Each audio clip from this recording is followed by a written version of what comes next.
Bagi mendalami dan memahami dengan lebih jelas mengenai padu, majlis menjemput yang berbahagia Datuk Seri Dr. Muhammad Uzi Mahidin, Ketua Perangkawan Malaysia untuk membuat pembentangan mengenai padu. Yang berbahagia Datuk Seri Dr. dengan hormatnya dipersilakan.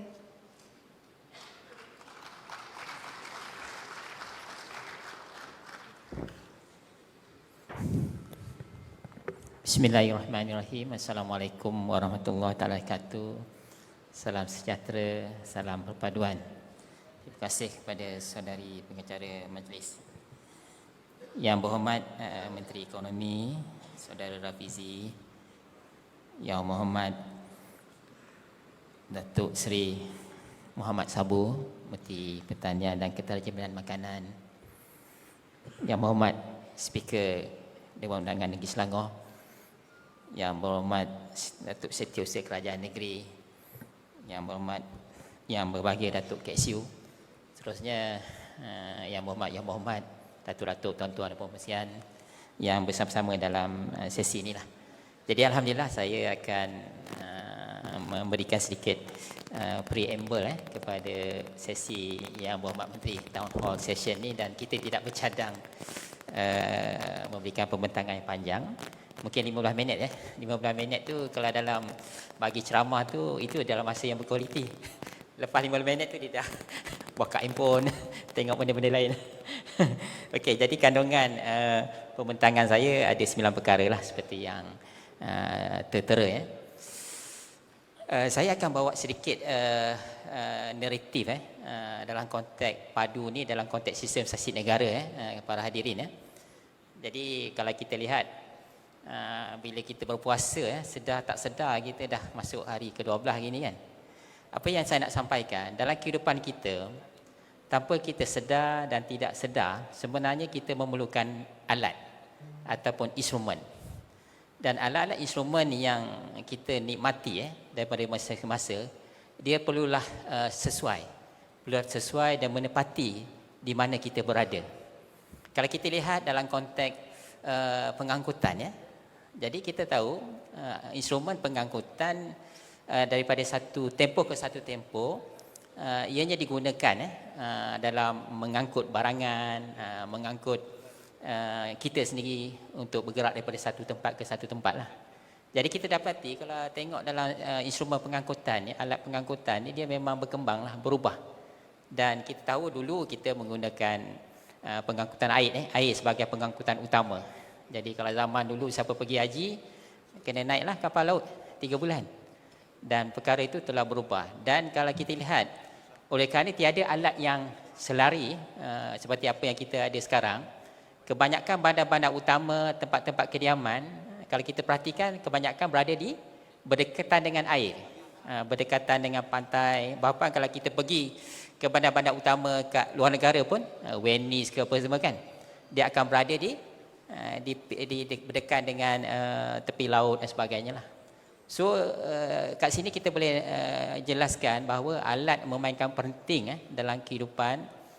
Bila kita dah semakin maju, alat pengangkutan pun telah pun berubah, menyebab kita tidak lagi perlu untuk duduk berdekatan dengan yang memerlukan pengangkutan air.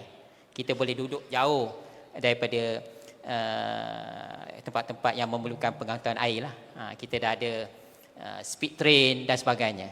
Jadi perkara ini yang saya akan tarik perhatian betapa pentingnya alat-alat yang kita perlukan dalam kehidupan, termasuk dalam kita menguruskan negara. Kita memerlukan alat-alat yang bersesuaian dengan keperluan kehidupan kita. Kalau kita lihat dalam konteks menguruskan perniagaan, bagaimana untuk kita mengetahui sesuatu perniagaan itu mempunyai keuntungan ataupun rugi, ada berpotensi untuk berkembang dan sebagainya. Jadi alat yang digunakan adalah alat perakaunan. Dan bila alat perakaunan itu, dia tidaklah satu akaun saja. Dia ada akaun production, akaun personal, akaun inventory, dia punya susut nilai. Ada yang kadang-kadang yang kita tak apa cerdik, dulu kita tak pandai berniaga, akaun untuk menggantikan modal pun kita tak ada. Tetapi kalau siapa ada akaun yang betul, bila sampai masa dia dah ada duit untuk gantikan modal misalnya, maknanya alat-alat seperti perakauan ini akan membantu sesuatu entiti perniagaan itu bergerak dengan lebih maju. So saya nak relate perkara ini kepada instrumen bagaimana kita nak menjadikan negara kita lebih baik. Dan kalau kita Google di mana-mana pun dia ada tagline, dia kata better data better life, statistik nadi kehidupan. Bahkan Dawson dah keluar satu lagu lah, statistik segalanya pasti. Kalau siapa tak tahu dengar lagu ni boleh cari kat YouTube lah. Maknanya banyak kehidupan yang uncertainty tu, probability tu dapat kita kurangkan dengan ada statistik yang baik lah. Jadi bayangkan kalau orang mengetahui kepentingan statistik ni tapi kita tidak berubah, kita masih lagi dalam keadaan yang lama untuk dapatkan sesuatu aktiviti nak dilaksanakan baru nak kumpul data, baru nak dilaksanakan. Jadi menyebabkan kita akan terkebelakang, yang mana kita mengetahui dalam kehidupan moden itu speed dan keberkesanan sesuatu perkara itu perlu dilakukan dengan cekap. Ini yang dilakukan banyak di negara-negara yang telah kehadapan daripada kita.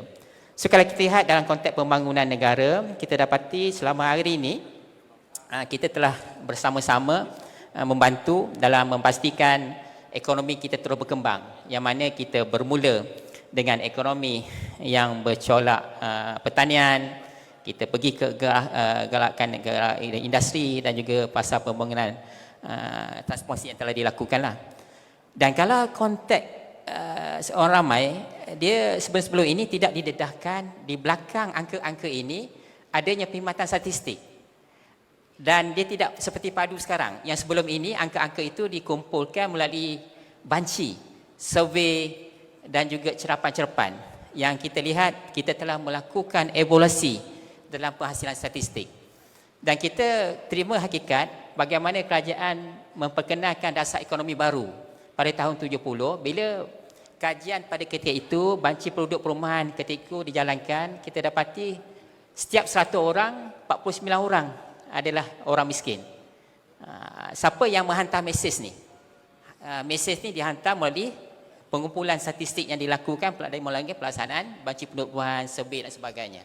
Ini yang telah dilakukan oleh perkhidmatan statistik yang diketuai oleh Dosa, membolehkan banyak usaha membangunkan negara, memastikan keperluan kesihatan, pendidikan dan juga membangunkan kawasan dapat dilaksanakan berpaksi kepada maklumat-maklumat. Dalam hubungan ini, dalam konteks kehadapan, kita mempunyai cabaran dan kita mempunyai risiko, yang mana kalau kita gagal untuk mengukur apakah situasi semasa, apakah isu dan jurang semasa yang dihadapi dan apa yang patut kita lakukan, bermakna kita macam seolah-olah easy going ataupun just follow the flow. Tetapi dalam banyak perkara, banyak intervention patut dilakukan. Dan intervention itu pastinya memerlukan peruntukan, program, mengenasi masalah dan sebagainya. Jika ia tidak dilakukan, maka ia tidak dapat mencapai impak yang sebaiknya dan kita akan mungkin akan tertinggal yang sepatutnya apa yang kita patut lakukan dan sebagainya. Jadi risiko-risiko ini sebenarnya boleh berlaku sekiranya kita berterusan menggunakan kaedah mengumpulkan data berdasarkan banci, survey, yang kita kena mengetahui data-data kaedah tersebut dia tidak memberikan real time punya data lah. Contohnya data banci, kalau kita kumpul nak hasilkan dia punya jadual tu mengambil hampir setahun lebih baru keluar keputusan. Jadi kalau hubungan ini kita perlu bergerak ke hadapan perkhidmatan statistik. Kita nak supaya statistik ni menjadi satu aset strategi negara. Ini alhamdulillah saya ucapkan terima kasih kepada kerajaan yang memberi satu pemangkin bila keputusan Jemaah Menteri pada bulan 5. Yes, kita memang memerlukan satu rujukan tunggal dalam dapat dirujuk oleh semua agensi dalam buat keputusan. So dalam hubungan ini kita pun telah banyak buat sesi yang membolehkan perkongsian data dari pelbagai sumber yang boleh saya nyatakan sekarang ni data-data disebab setiap kementerian agensi sebelum ini berdiri dengan sendirinya tanpa ada integration yang berlaku. Jadi dalam hubungan ini dengan harapan dengan adanya data-data yang telah diintegrasi, dia akan memberikan satu creation punya information yang menyebabkan kita mengetahui misalnya apa isu yang hadapi oleh rakyat, isu-isu yang berkaitan kos harga hidup, kesenjangan dalam pendapatan dan sebagainya. Dan hubungan ini kalau berbanding peringkat awal kita mengumpulkan data yang terdahulu lebih bersifat untuk kita membantu untuk kerajaan membasmi kemiskinan, mengatasi masalah-masalah pertumbuhan. Sekarang yang dihadapi oleh kerajaan sekarang lebih kepada bagaimana kita memastikan sumber negara dapat digunakan dengan cekap.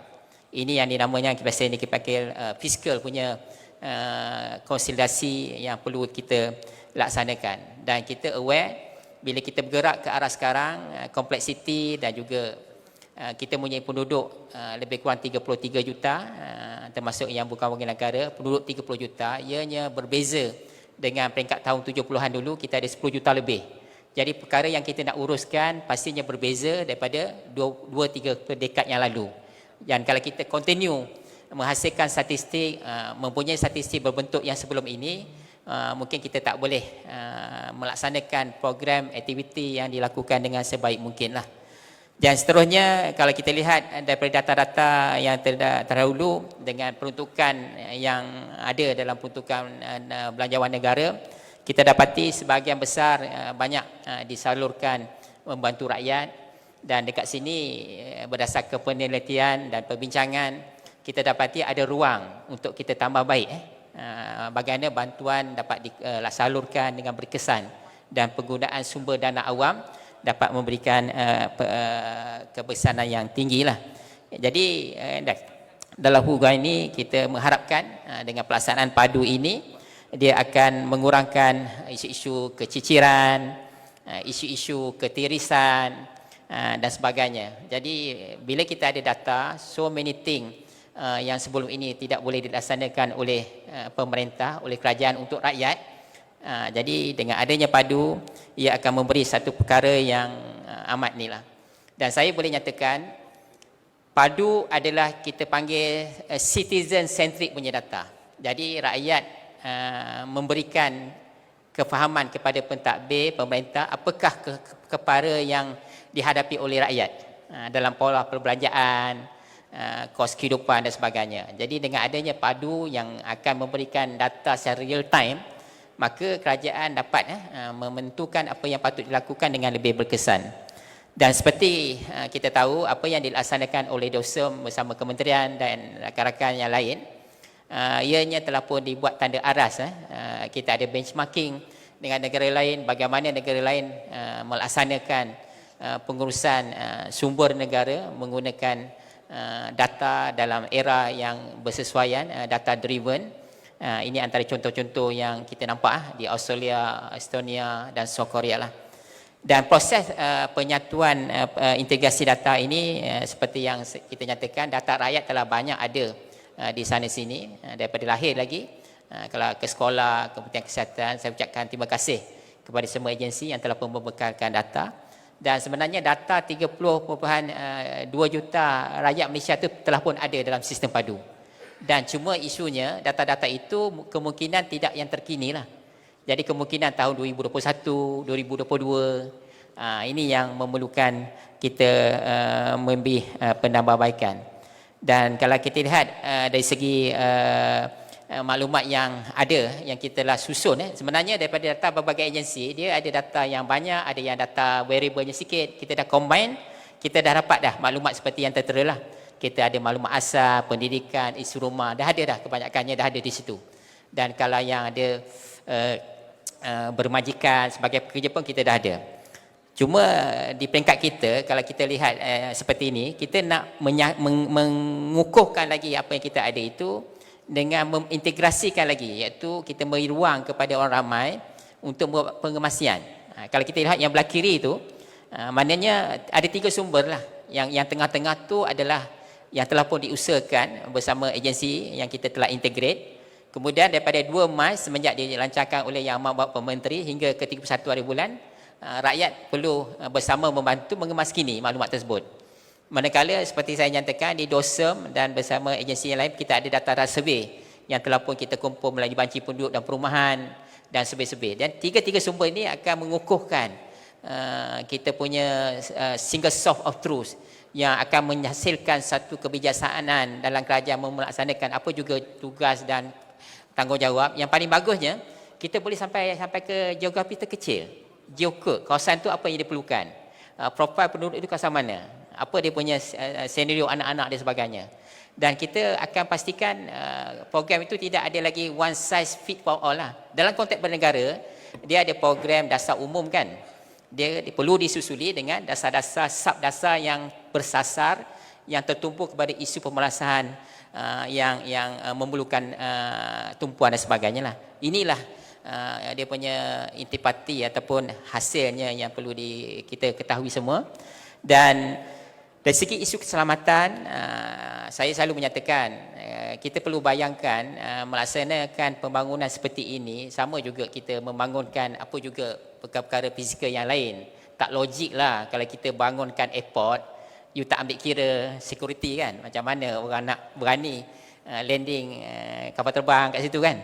Pasti pembina tu dah kaji tentang security. Sama juga dalam membina sistem yang begitu meletakkan information di satu tempat itu, dia punya level of security dan juga kebersamaan dengan agensi yang kita perlukan telah pun dibuatlah. Saya ucap terima kasih kepada semua yang bersama-sama. Dia ada tim yang khusus yang bekerja terutama di waktu kita dah live ni 24/7 lah. Kita monitor dia punya trail dan sebagainya. Seterusnya dari segi potensi penggunaan data sebagai rujukan tunggal sebenarnya banyaklah. Ini yang saya nak sampaikan terutamanya bagi yang merasakan padu ni seperti seolah-olah untuk orang yang memerlukan bantuan saja. Tidak. Sebenarnya is very far reaching keperluan lah. Dalam konteks negara kita dapat mempresentasikan kecekapan penggunaan sumber, menyebabkan sumber itu boleh digunakan untuk memakmurkan lagi industri, aspek-aspek yang lain. Dalam masa sama kita telah mengalami satu benda yang very kita menghadapi sebelum ini, experience tentang COVID-19 kan. Pada kita itu tidak ada data yang single source of truth lah. Nak bagi bantuan baku makanan pun kita terpaksa minta ketua-ketua komuniti cari dan sebagainya lah. Dengan adanya data seperti South Korea sebelum ini, dia menggunakan database yang komplit lah untuk menguruskan pandemik juga isu-isu yang berkaitan lah. So banyak lagi yang boleh dimanfaatkan berdasarkan data ini. Dan dari segi bagaimana ianya akan memberi manfaat, pertamanya kita nak supaya sistem yang dibina begitu rupa membawa negara ke hadapan dapat dimanfaatkan oleh rakyat lah. Mana rakyat perlu bersama-sama dengan pemerintah untuk memberikan maklumat, mengemaskini dan sebagainya. Dan pastinya maklumat-maklumat yang telah kita ada seperti maklumat yang sensitif kan, pendapatan dan sebagainya, kita tak boleh tunjuk di tempat yang rakyat kemaskini. Itu adalah salah satu langkah keselamatan yang kita jaga supaya maklumat-maklumat kewangan yang kita telah pendapatan yang kita telah ada itu tidak terdedah kepada bahaya. Itu sebab kalau tuan-tuan lihat yang dah mengemas ini 39,000 pun tak ada pun maklumat dekat situ kan. Memang itu antara langkah keselamatan untuk kita elakkan kebocoran dan sebagainya. Dan setakat ini alhamdulillah kita dah ada 7.7 juta individu yang telah mengemas ini. 77 juta ini perlu disebahkan kepada 20 juta ya. 20 juta yang berumur 18 tahun ke atas. Yang 30 juta itu termasuk yang berumur kosong lah, yang baru lahir sampai umur 17. Jadi kita telah menghampiri dah 30% lebih. Dan ini satu pencapaian hasil daripada kerjasama dan juga komitmen yang diberikan. Dan diharap dengan sesi khusus untuk Lembah Kelang ini ia akan terus meningkatkan pengemasian ini dalam tempoh yang berbaki. Jadi saya rasa di peringkat saya itu saja yang berhormat untuk saya sampaikan. InsyaAllah nanti bersesi bersama Town Hall dengan Yang Berhormat Menteri akan boleh kita lebih beri kefahaman. Jadi bertanggungjawab kepada kita yang menjadi ketua komuniti dan sebagainya, daripada input yang kita beri ini kita boleh terangkan sebaik mungkinlah kepada masyarakat di setempat. Terima kasih sekali lagi. Assalamualaikum warahmatullahi wabarakatuh.